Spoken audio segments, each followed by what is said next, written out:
Let's play some more Trails of Cold Steel 2.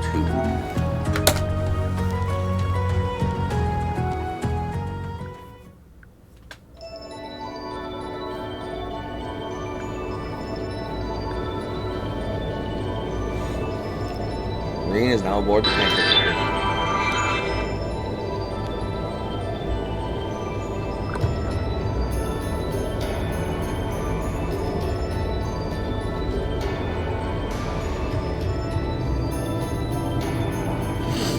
Forgot about that part.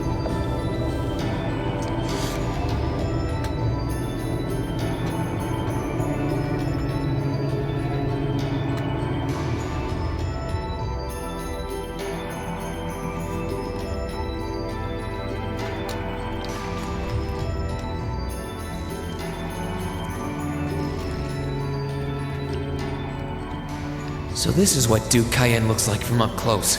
A loser? Yeah. It's hard to believe that I've ended up in the same room as the leader of the Noble Alliance. Although, I guess we did meet back in Legram before the war broke out. Reen Schwarzer, truth be told, we don't want this war to drag on any more than you do. Then why'd you fight it? Really? We only acted as we did, due in part to our dearly departed Chancellor's behavior being far too unreasonable to justify turning a blind eye. He garnered the trust of His Majesty, and in turn misused that trust. He flagrantly disregarded this nation's beloved culture and traditions, treating Erebonia as if it were his own personal property. So, kind of exactly what you're doing then. Surely you too noticed this. Well, Can't say that it did. I can't say I disagree. We did hear story after story during our field studies about how aggressive his policies were. About the way he didn't care how many enemies he made as a result, creating terrorist groups like the Imperial Liberation Front.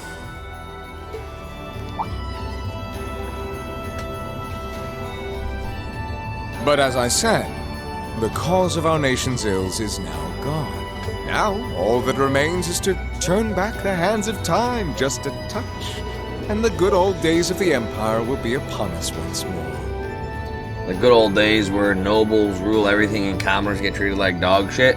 The key to this bright future lies in putting aside our differences and joining hands. Am I wrong? Very. I'm afraid that yes, you are. Do you honestly believe that people can so easily put aside their differences after all the Alliance has done? You occupied Heimdall and effectively took every one of its citizens hostage, imprisoned the Imperial family. And let's not forget how you're now in league with the enemy nation responsible for the destruction of Gorelia Fortress. After all that, the Imperial army would never bow their heads to the likes of you, even if the rest of the population did. My word, I'm afraid there's been a terrible misunderstanding. The Imperial family is simply under our loving protection. They certainly haven't been imprisoned.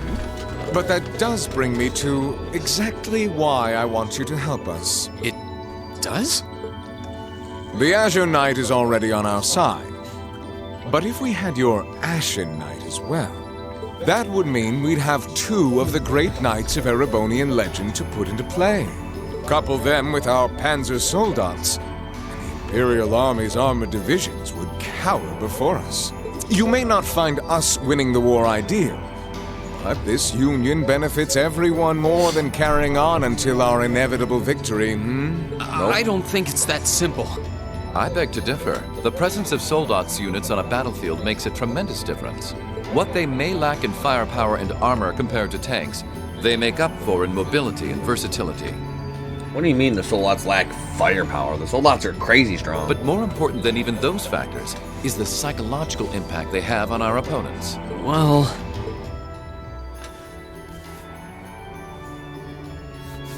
we're only human. As such, we are as captivated as we are terrified of giant beings bearing human form.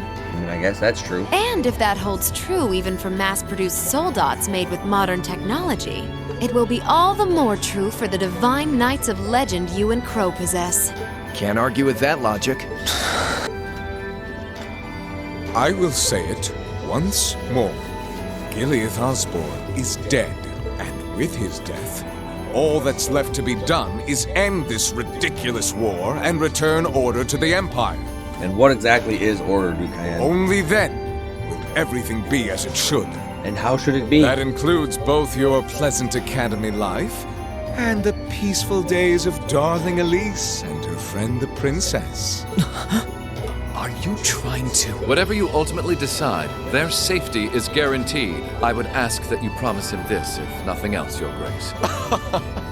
But of course, I'm not a monster. You actually are. We may stand on opposite sides of this conflict, but I still sit on Thor's board of directors. And in that capacity, I suggest you consider carefully the choice before you. After all, every soldier must decide for himself whether a cause is worth fighting, perhaps even dying for. I look forward to hearing your answer.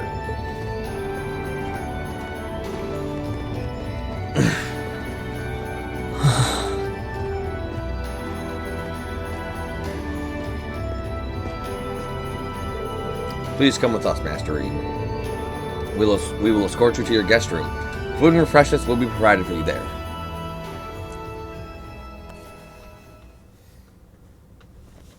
Intermission. Aboard the Pantagruel.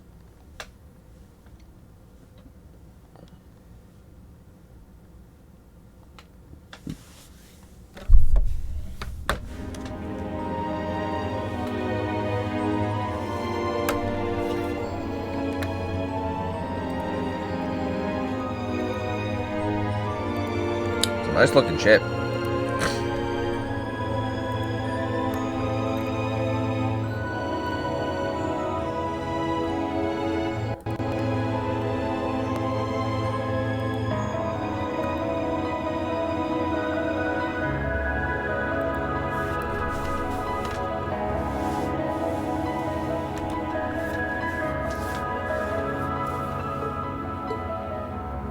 All that's left to be done is end this ridiculous war and return order to the Empire.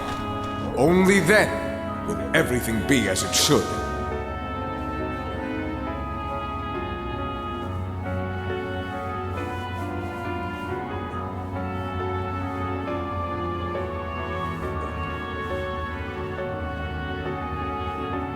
That includes both your pleasant academy life and the peaceful days of darling Elise and her friend the princess. I suggest you consider carefully the choice before you. After all, every soldier must decide for himself whether a cause is worth fighting, perhaps even dying for. I look forward to hearing your answer. It's hard to argue that this war began because the noble faction went too far. But the longer it goes on, the more people are going to suffer. Am I really okay with that?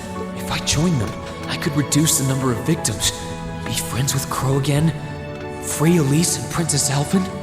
No, this isn't that simple. Think, Rain, think! I was able to reunite with the others, but Elise and Princess Alphen are still in the Alliance's custody. What's the best thing I can do? This isn't just about me. What do all of us want to do? Keep racking your brain like that and smoke will start coming out of your ears.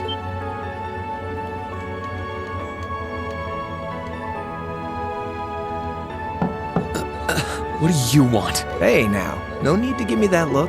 I figured I was gonna find you busy thinking everything over like your life depended on it. And what do you know? I was right. How about you mind your own damn business? And don't you have better things to do with your time? I figured the glorious Azure Chevalier would be far too busy with the war to be hanging out around here. It's tough being popular. If you joined us, I could get away with doing half the work I am now. So come on, stop freaking out about it so much and make a choice. This isn't something I can just decide by flipping a coin, Crow. Besides, it'd probably be an easier choice if not for a certain someone. What's that in your hand, anyway? Grub, of course. Kinda early, but I brought you your lunch. Mind if I join you? Burgers, fries, or potato wedges, onion rings. Hamburgers, fries, and onion rings, huh? I was expecting something more fancy like I had last night. Nah, this is the good stuff. Also, good stuff. Oh, that kind of food more your thing? Okay then, give me a minute while I go ask the chef to whip something up. No, this is fine. The burger looks delicious. Cool. All right, dig in. This tastes kinda different from a normal burger. Oh, no wonder. It's got whitefish in it. Yeah, they're called fish burgers. Pretty good, right? Yeah, the tartar sauce makes for an unusual extra flavoring too. No, it's not a hamburger. Or, I mean, it is a burger, but we would just call it a fish sandwich. This tastes amazing. I like this way more than the food I had last night, to be honest. Well, glad to hear. Guess it was worth putting my cooking skills to the test after all. Wait, you made this? Was my first time cooking in a while, too. Sharon could probably do better, though. Yeah. But I wanted to give it a shot anyway. This stuff was like soul food back in Jirai, where I grew up. Oh, To think, all the time we spent searching for the leader of the Imperial Liberation Front, and he was right under our noses. Crow Armbrust from the Jirai SEZ. Oh, yeah. Vita was using some weird thing of hers to let you see what was going on, wasn't she? So I guess you saw what happened there. yeah. Jirai was that special economic zone in the Northwest you guys went to during our August field study, too. We didn't run into anything like that in the Jirai Special Economic Zone. Though, I guess that makes sense seeing as it's under the direct control of the Imperial government and not a noble. I seem to recall that it was annexed 8 years ago. Is that right? Yeah. The Empire stitched it on nice and neat without much opposition. Now it's prospering as a special economic zone on the coast. Seemed like a pretty lively place. So you ended up going back to your old hometown then? Yeah, by pure coincidence. It's changed a lot since I was last there, so it was kind of surreal being back again. But it was nostalgic in its own way, too. It's been bugging me for a long time now. What could have made you want to join a group of terrorists like the Imperial Liberation Front? What was it that made you hate Chancellor Osborne that much? Enough to take his life? Tell me, Crow. Please. I want to know what it was that made you who you are now. What kind of place Jirai was, how you lived there, and what you were doing before you entered the academy and met Toa, Angelica, and George. Where's the fun in prying into a guy's past? Save all that talk for your number one in class. Who's the lucky girl anyway? Elisa? Laura? Emma? Fee? And don't tell me it's Milliam, because, you know, I'm serious, Crow. I really want to know. Think of telling me your past as paying off the interest you owe in that 50 Mira. Because until I know, until we know, we won't be able to move forward. Yeah. You're really serious. Yeah, Crow. Come on. You're the Crow Bro. Bro Arm Crush. Crow? My past really isn't that big of a deal, you know. It's got nothing on yours, that's for sure. If you find yourself thinking that's all when I'm done, well, I warned you.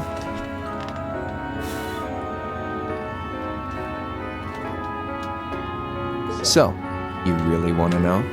Yeah. Nothing you say will change my mind. Please, tell me. All right, you win. Like I said, it's just your run-of-the-mill sob story. Pick up any history textbook and you'll probably find a dozen others just like it. It's the kind of story that's so common no one bothers to remember it, like it never even happened. Back in those days, Jirai was known as Jirai City.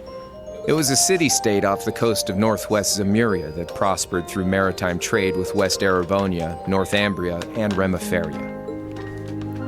It had a population of around 150,000 people, so it wasn't exactly a big place or anything. But it was home. Because of that, the surrounding nations left it alone and let us live out our days in peace. We were pretty fortunate, all things considered, until about 20 years ago. That was when the Northumbrian disaster struck, and much of the Principality of Northumbria was turned to salt. Oh yeah, the Great Saltening. I heard about that in the Crossbell games. Or not the Crossbell games, I heard about that in Sky 2 or 3 or something. And as a result, trade on the northwest shore was reduced to virtually nothing. Day after day, Jirai's prosperity started to fade away. Still, it wasn't all bad. We had our fishing, our historic landmarks, our septium mines. We could make use of those to get trade going again, both to keep our state running and to help out Northumbria. In fact, the one who advocated that approach was the mayor, my grandfather. He was the last mayor Jirai City ever had. He was a stubborn old bastard, but he had this wry sense of humor and was well loved by everyone. I lost my mom and dad early, so he was also my only living relative.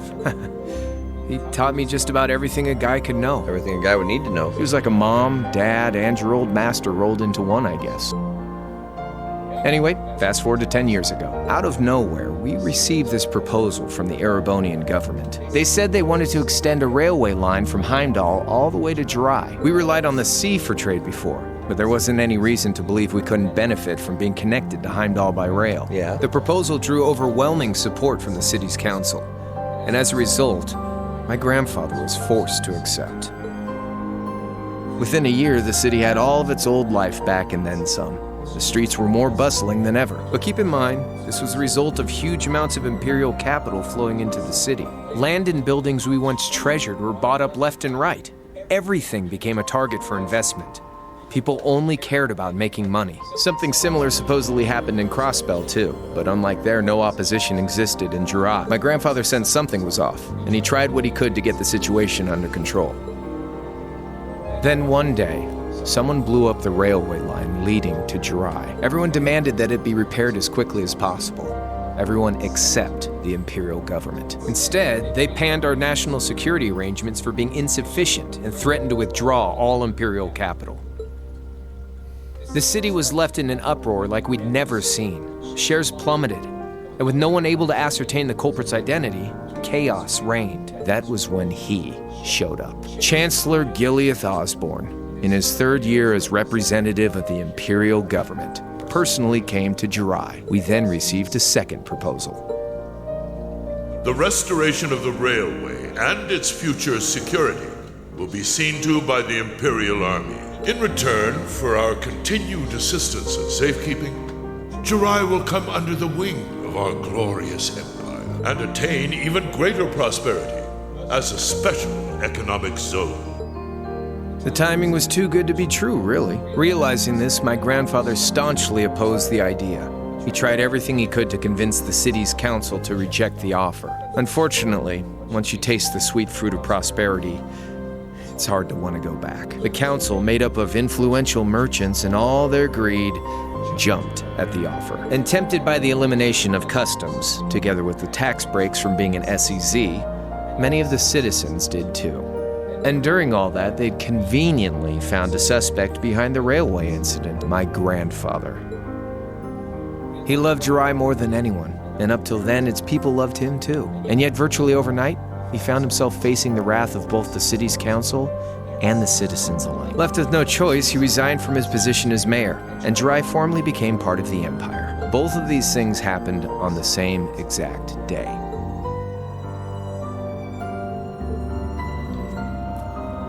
So, long story short,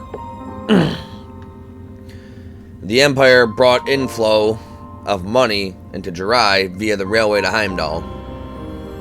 Let them get used to living the high life, the good life. Then they in turn, blew up the railway, causing chaos and panic. Then, in a clever ploy, a clever plan, Chancellor Osborne went there, who probably was the one who ordered its destruction in the first place, saying, yeah, no, we'll fix it, but you have to become part of the Empire. And everybody agreed because they're greedy, and then Osborne pinned it all on the mayor, who was forced to resign. That was 8 years ago. Naturally, everyone knew my grandfather wasn't the one who did it. They knew who was really responsible. They just turned a blind eye to the truth. See? I warned you. Just your run-of-the-mill sob story. I don't know what to say, Crow. What happened to him after that? Your grandfather. One day, he just up and died. Once he resigned, the whole affair with the railway getting blown up was all but forgotten. He lived comfortably in retirement for about half a year, fell ill, and that was that. He just lost the will to go on, I guess. And that's why we hated Osborne. Like I said, he was the only family I had. I mean, I had plenty of friends even then, but I chose to leave it all behind. I was 13 at the time. So that was 8 years ago. Crow's 21 now. I wandered the land, doing whatever I had to get by. That was when I met old Cayenne, who happily indulged my hatred for the Chancellor. And with his financial backing, I went out with the goal to find others who were just like me. That was the beginning of the Imperial Liberation Front. Gideon, Scarlet, and Vulcan were among those I recruited. I'd also met Vita then. I only knew her as the woman who would often come to see Cayenne. She guided me to a place below the city of Ortis, and there slept the Azure Knight Ordine. One after another, I overcame the same trials you did with your friends, but alone. And once I'd proven myself worthy, Ordine accepted me as his awakener. That was 3 years ago. I was 16. Oh, so he's 19 now.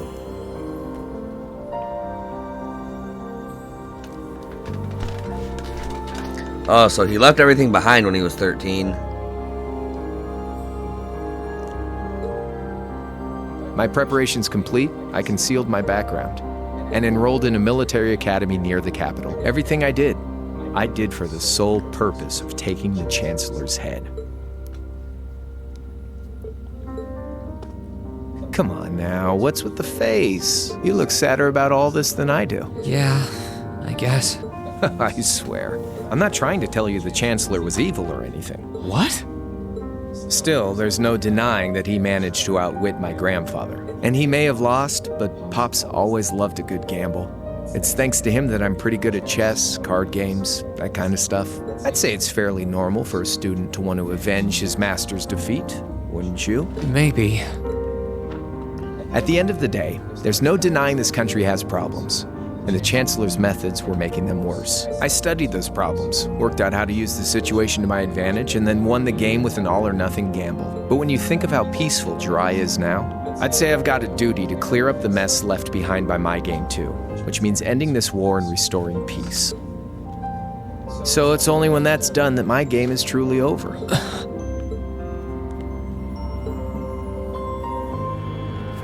I don't want whatever your decision is to be influenced by my past, okay? Like Rufus said, you need to think long and hard about what it is you're fighting for. For you, more than anyone else. Yeah, but Crow... Anyway, I think I've stuck around here for long enough. You're gonna be treated as a visitor. Well, sort of. It's about time for the higher-ups to head back to Heimdall, so go ahead and pass the time however you want. However I want? What else can I even do here?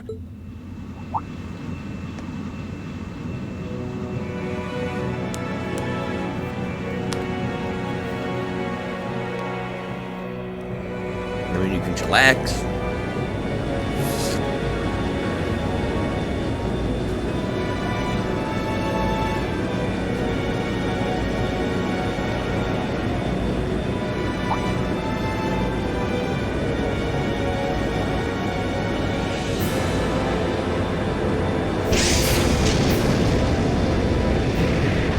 See you, Mystic Clotilde.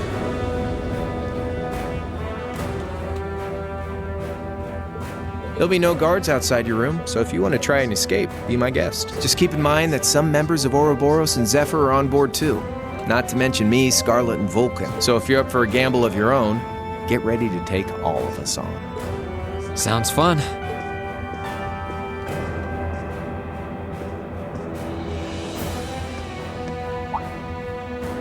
Oh yeah, one more thing.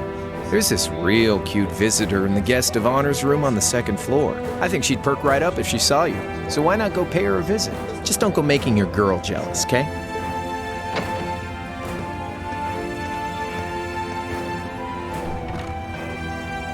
I wonder who he means. He said she's in the guest of honors room. Well, I can't waste much time here. I told everyone I'd definitely come back soon. Right now, I need to gather as much information as I can. I can make my choice after that. At least then, it'll be an informed one.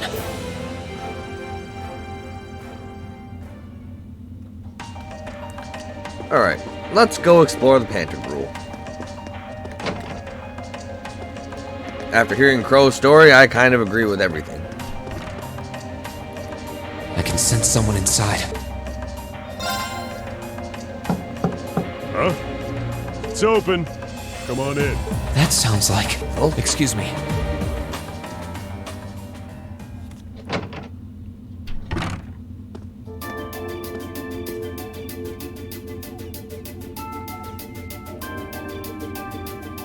Oh, it's you. You finished talking with C? His name's Crow, not C, and he's never going to be anything else for me. Oh, I know his real name, but to us, he's always gonna be C. That's our leader. He might be young, but each and every one of us look up to him and respect him. Anyway, take a seat. Got a whole lot of questions, I bet. Does you asking that mean you're willing to answer them? Depends on the questions. I'll answer what I can, though. Just out of curiosity, how many members does the Imperial Liberation Front have left? I know the explosion back in the mine was staged, obviously. Sure was. Anyway, 10, give or take. We lost most of our members as soon as the war started kicking into gear. Oh. Is that because the group's primary objective had been fulfilled? Basically, yeah. We all came from different backgrounds. But the one thing we had in common was that we hated that bastard's guts. So after he'd kicked it, most of the guys didn't really have any reason for sticking around. Can't say I blame them for calling it quits. Crow said that seeing this war through to its end was the last part of his game. Are the members who haven't left sticking around for similar reasons? Interesting question. Can't speak for the others, but me, I don't really care how this war goes. I mean, I'm a former Jaeger who can hold his own in a fight. I've always lived for war, and teaching those dumbasses in the provincial armies how to pilot soldats is a job worth doing, even if it's a pain. If we disband, I'll find myself something else to do. I see. I can't defend the assassination of the Chancellor or what you did near Trista, but I'd be happy if you chose to disband at least. You're a funny kid, being oddly nice to us after all the shit we caused, don't you think? The cycle of hatred's gone on for long enough. Crimes you've committed will never vanish, but no one wants this war to go on longer than it has to. It's not as though you guys want war, do you? That's enough of the niceties. If you've got time to worry about us, use it to worry about yourself. Whether you choose to side with the Alliance or go against them, you've got a tough road ahead, whether you like it or not. Make sure to think long and hard before you decide. And if we end up as enemies again, show me what you got. On the battlefield, I mean. Excuse me. What else did you mean?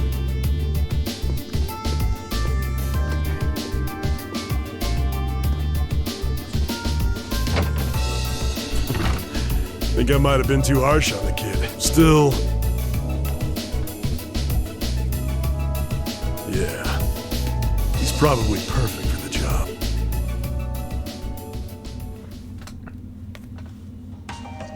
He saw right through me.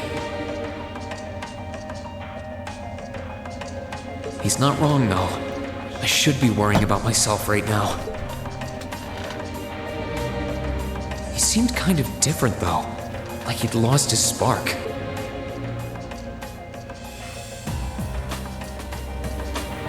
His sole objective in life seemed to be to get revenge for his old Jaeger Corps killed by Osborn.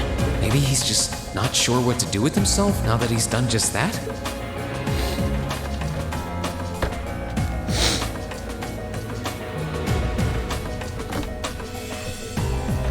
Alright, we're gonna call the video here.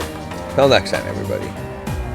We're gonna talk to more people, learn more stuff, then make our choice. Till then.